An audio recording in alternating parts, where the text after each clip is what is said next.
그 후에 예수께서 각 성과 마을에 두루 다니시며 하나님의 나라를 선포하시며 그 복음을 전하실새 12 제자가 함께하였고 또한 악귀를 쫓아내심과 병 고침을 받은 어떤 여자들 곧 7 귀신이 나간 자 막달라인이라 하는 마리아와 헤롯의 청지기 구사의 아내 요한나와 수산나와 다른 여러 여자가 함께하여 자기들의 소유로 그들을 섬기더라.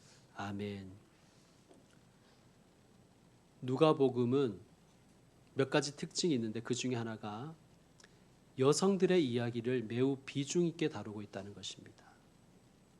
우리가 그동안 살펴봤지만 1장에 보면 천사의 수태고지가 2번 나오지요. 한 번은 남성인 사가랴에게, 또 한 번은 그것도 예수님에 대한 수태고지는 여성인 마리아에게 합니다. 또 1장을 보면 중요한 찬양이 2가지가 나옵니다. 하나는 사가랴의 찬양이고 또 하나는 마리아의 찬가입니다. 또 2장에서는 우리가 정결 예식, 즉 할례를 받기 위해 예루살렘 성전에 오신 예수님을 환영한 2사람을 만나는데 한 사람은 경건한 시므온이었고 또 한 사람은 여제자 안나였습니다. 4장에서는 예수님께서 유대인들의 불신을 지적하시면서 하나님의 구원이 이방인에게도 임할 것임을 선포하시는데 그러면서 2 이방인을 예로 드십니다. 하나는 나아만 장군이었고 또 하나는 사렙다 과부였습니다. 또 우리가 본 7장에서는 놀라운 기적을 체험한 2사람이 나오는데 한 사람은 가버나움의 백부장이었고 또 한 사람은 나인성 독자의 과부였습니다.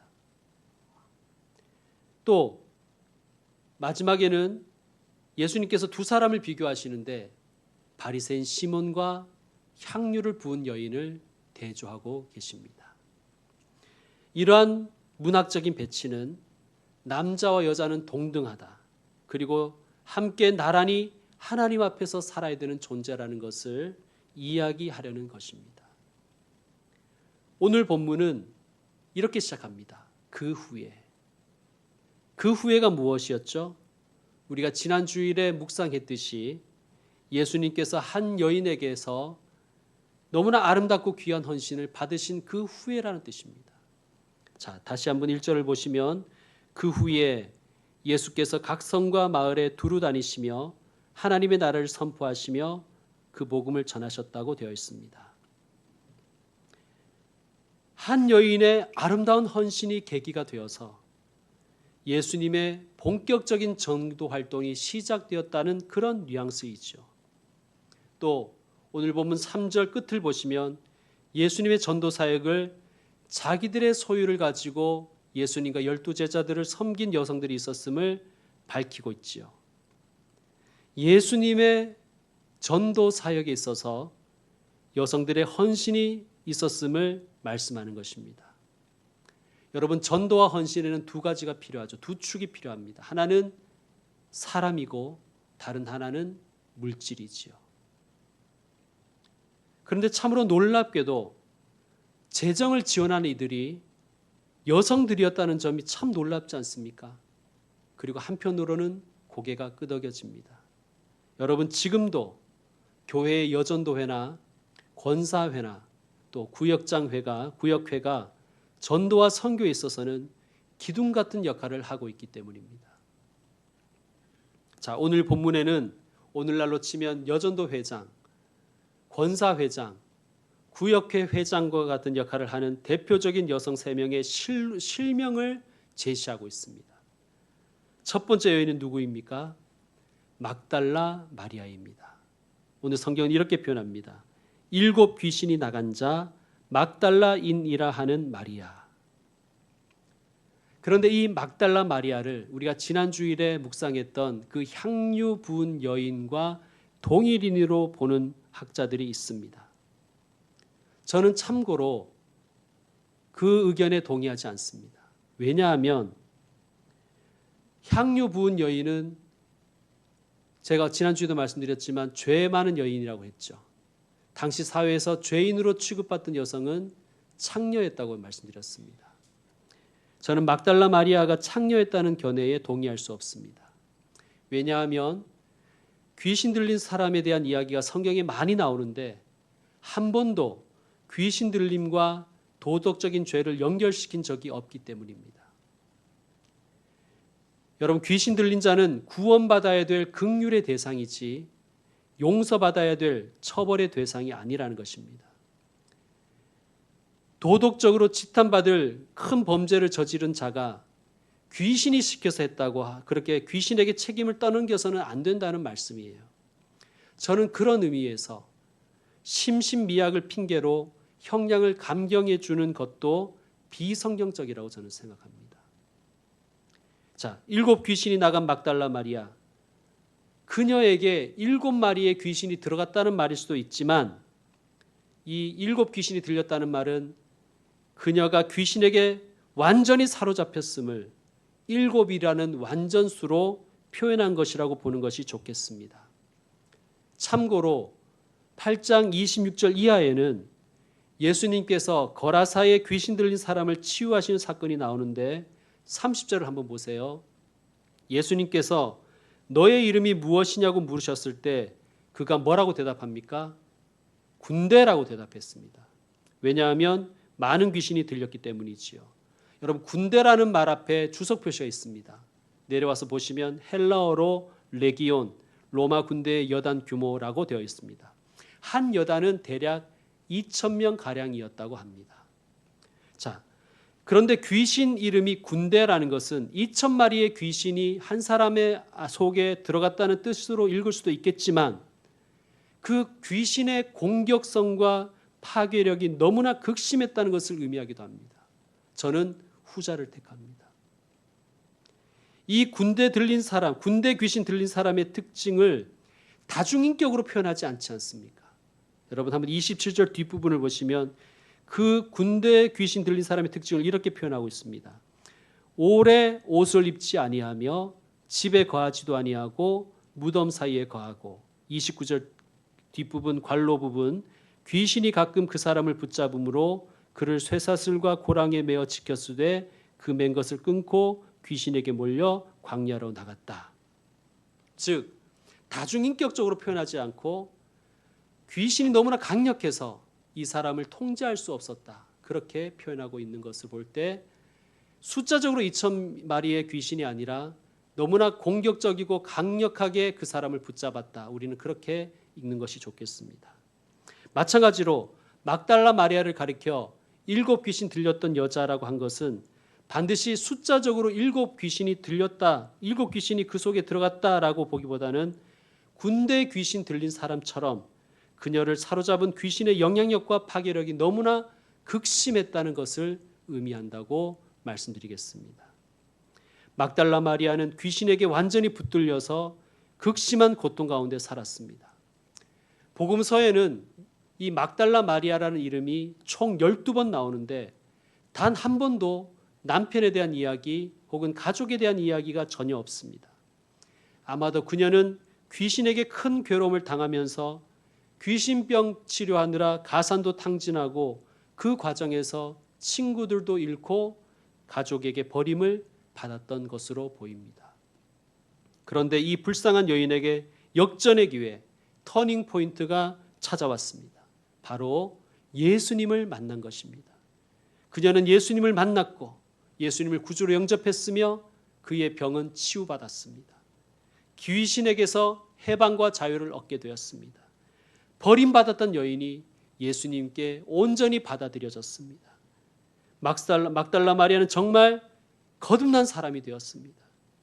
아마도 다른 사람보다 7배는 더 기쁘고 감사하고 감격했겠죠.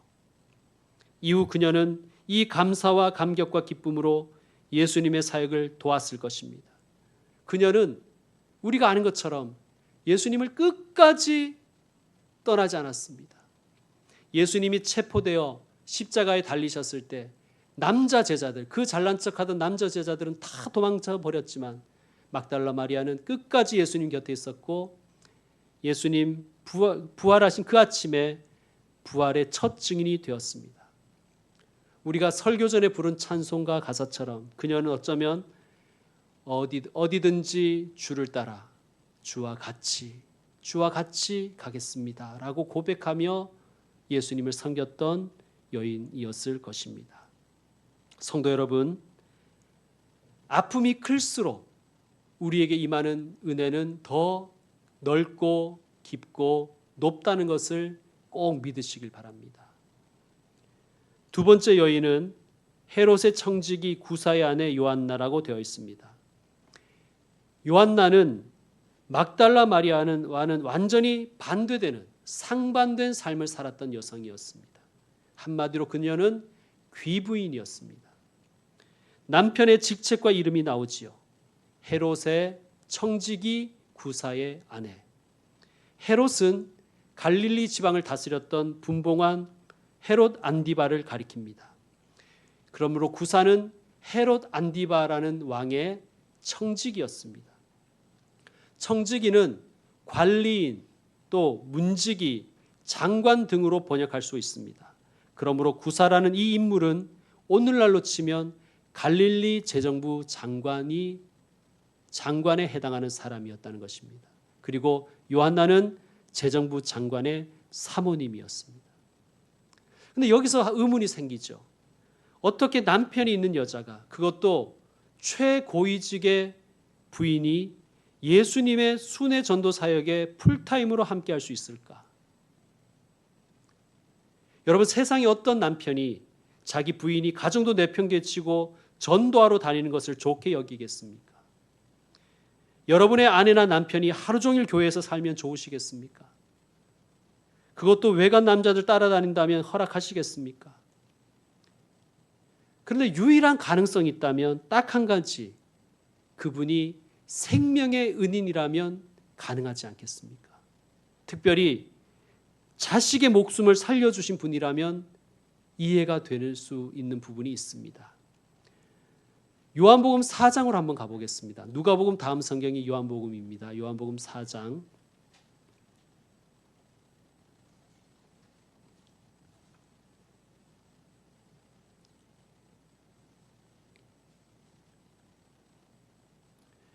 요한복음 4장 46절 이하에 보면 예수님께서 왕의 신하의 병든 아들을 치유해 주신 사건이 나옵니다. 우리 47절부터 53절까지 교독으로 읽겠습니다. 요한복음 4장 47절 제가 먼저 읽습니다. 그가 예수께서 유대로부터 갈릴리로 오셨다는 것을 듣고 가서 청하되 내려오셔서 내 아들의 병을 고쳐주소서 하니 그가 거의 죽게 되었음이라.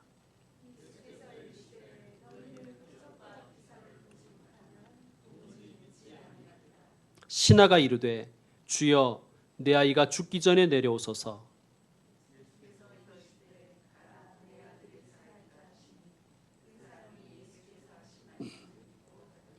내려가는 길에서 그 종들이 오다가 만나서 아이가 살아있다 하거늘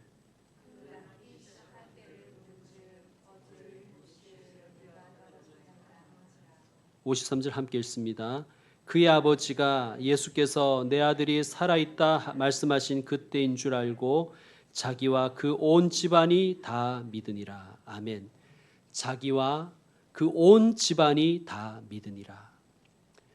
이 왕의 신하와 헤롯의 청지기 구사를 우리는 동일인으로 보고 있습니다. 여기서 왕이라는 것은 로마 황제가 아니에요. 만약에 로마 황제였다면 구사를 가리켜 가이사의 신하였다고 그렇게 표현했을 것입니다. 여기서 말하는 왕은 갈릴리를 다스리는 왕, 분봉한 헤롯을 지칭하는 것입니다. 헤롯의 청지기 구사는 자기 아들의 목숨을 살려주신 이 생명의 은인 예수님을 믿었고 온 가족이 함께 예수님을 믿었습니다.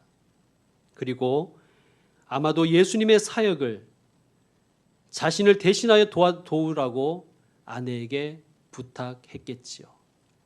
여보, 우리가 예수님을 도우십시다.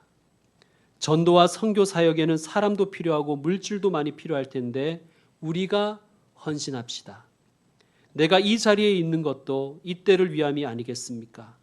나 대신 당신이 좀 수고를 해주시오 라고 부탁했을 것입니다. 그리고 요한나 역시 내 아들을 살려주신 예수님을 위해서는 기꺼이 헌신하고 싶은 마음이 있었고 실천했을 것입니다.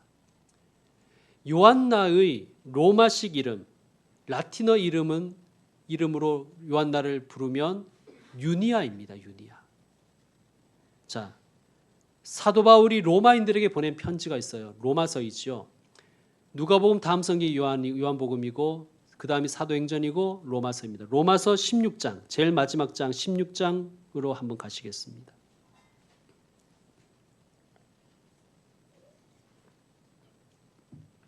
로마서 16장 7절 여러분 한번 읽어주십시오. 로마서 16장 7절입니다. 시작.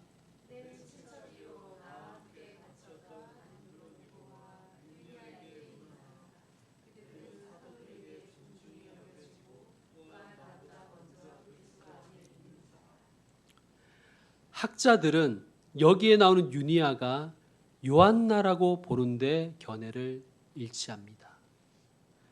자, 사도 바울이 유니아를 이렇게 소개합니다. 유니아는 즉 요한나는 바울의 친척이고 나 바울의 친척이고 나 바울과 함께 옥고도 치렀으며 사도들에게 존중의 여김을 받았고 나 바울보다 먼저 그리스도 안에 있는 자였다.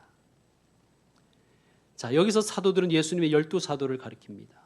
사도들이 그녀를 존경했다고 말씀하고 있습니다. 아마도 예수님께서 죽으시고 부활하시고 승천하신 이후에도 요한나는 변함없이 복음을 증거했고 특별히 사도들의 사역을 물신양면으로 섬겼던 것 같습니다. 뿐만 아니라 그녀는 바울의 친척이며 바울보다 먼저 그리스도 안에 있는 자였기 때문에 바울의 신앙과 선교에도 큰 영향을 끼쳤을 것을 우리는 충분히 추측할 수 있는 것입니다. 아마도 바울의 선교 여행에 아주 많은 도움을 주었을 것입니다. 심지어는 함께 옥에 갇히기도 했을 정도였기 때문입니다. 여러분, 우리 중에도 먼저 믿은 친척의 전도를 받아서 예수 믿은 분들도 있을 것 아닙니까? 또 그분들에게 신앙적 영향을 많이 받은 분들이 있을 것입니다. 바로 요한나 같은 분들입니다. 요한나는 예수님과 교회를 뜨겁게 사랑했습니다. 그는 특별히 사도들, 선교사들을 물질로 지원했고 사랑으로 섬겼으며 바울을 비롯한 사도들이 그녀를 무척이나 존경했습니다. 성도 여러분, 열심히 일하셔서 돈을 버십시오. 그리고 돈을 버시면 어려운 교회들을 위해서 특별히 선교사와 선교 사역을 위해서 귀하게 섬길 줄 아시는 분들 되시기를 축원드립니다. 세 번째 여인은 수산나입니다. 영어로는 수잔입니다. 수잔.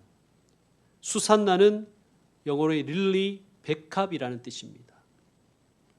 그런데 수산나는 성경에서 딱 누가복음 8장 3절 여기에만 등장합니다.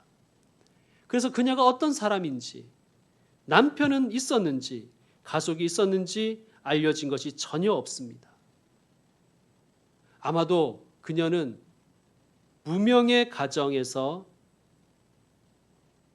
가족 중 혼자 예수님을 믿고 따른 것 같습니다. 우리 중에도 가족 중에 혼자 예수님을 믿고 교회 나오시는 분들이 있죠. 수산나 같은 분들이십니다. 그런데 누가가 특별히 이 여인의 실명을 거론하는 것으로 볼 때 배경도 별로 없고 내세울 것도 없는데 이렇게 실명을 거론하는 것을 볼 때 그녀는 초대교회 사람들에게 잘 알려진 아주 헌신된 일꾼이었을 것으로 우리는 추측할 수 있습니다. 성도 여러분, 여러분들 중에 나는 특별히 내세울 가문도 아니고 거론할 가족도 없다. 막달라 마리아처럼 놀라운 체험이나 간증거리도 없다라며 혹시 위축된 분들이 계십니까? 우리에게 수산나가 있음을 기억하시고 위로받으시길 바랍니다. 여러분, 특별하지 않아도 괜찮습니다. 우리가 세상에서는 특별하지 않을지라도 우리가 하나님을 진심으로 섬기면 하나님이 우리를 특별하게 여겨주십니다. 여러분, 그것으로 충분하지 않습니까? 제 할머니는 너무나 가난하게 사셨고 일찍 남편도 잃고 혼자서 자녀들을 키우셨습니다. 우리 할머니는 일자 무식에다가 문맹이었어요. 한글을 못 읽어요. 세상적으로 봤을 때 저희 할머니는 전혀 특별할 것이 없는 분이시지만 할머니는 기도를 정말 많이 하신 분이셨습니다. 산기도, 금식기도, 철야기도, 정말 기도의 사람이었습니다. 친척분들이나 저의 어릴 적을 알고 계시는 어떤 그런 분들을 만나면 항상 저희 할머니 얘기하세요. 그분들의 말은 언제나 같습니다. 당신의 할머니는 정말 위대한 기도의 사람이었다. 여러분, 특별할 것 없는 저희 할머니, 특별할 것 없는 수산나, 특별할 것 없는 우리도 하나님을 진심으로 섬기면 하나님께서 특별한 존재로 여겨주신다는 것을 믿고 그 믿음으로 사시기를 바랍니다. 성도 여러분, 오늘 세 사람에 대해서 배웠습니다. 이들은 참 너무나 다르지요. 그런데 중요한 것은 이 세 사람에게 공통점이 있었다는 것입니다. 이들 심령 중심에 예수와 복음이 있었다는 것입니다. 예수님과 교회가 그들의 중심에 있었다는 것입니다. 우리도 참 서로가 다릅니다. 성격도 다르고 성향도 다르고 MBTI도 다르고 삶의 형편들도 다르고 가족 구성원도 다르고 또 신앙의 색깔도 다 다릅니다. 막달라 마리아와 같이 뜨거운 회심 체험을 하신 분도 있고 그럴 것을 통해서 거듭난 분도 있을 것이고 요한나처럼 가족에게 생긴 놀라운 일을 경험함으로써 예수님을 영접한 분도 계실 것이고 수산나처럼 특별한 체험도 없고 특별히 내세울 간증은 없지만 꾸준히 하나님을 섬기는 하나님의 나라와 교회를 받드는 분도 계실 것입니다. 그런 우리, 이렇게 다른 우리들 어떻게 하나가 될 수 있을까요?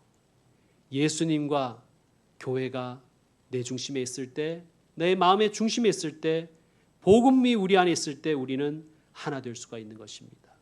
자, 오늘 본문인 누가복음 8장을 다시 한번 보시면 8장 1절과 2절에 이 짧은 1절에서 3절 이 사이에 공통되는 반복되는 단어가 두 번 나옵니다.